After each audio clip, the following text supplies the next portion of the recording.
पवित्र है, इतनी मार्मिक है। तो आज की शाम का आगाज हम यहाँ से करने जा रहे हैं भाई गणेश वंदन।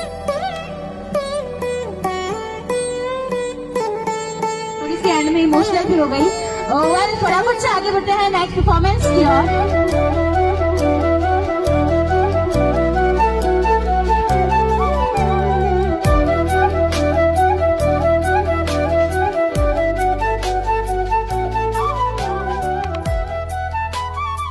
Kiran Parashar welcoming all our invitees on behalf of our Dadit family.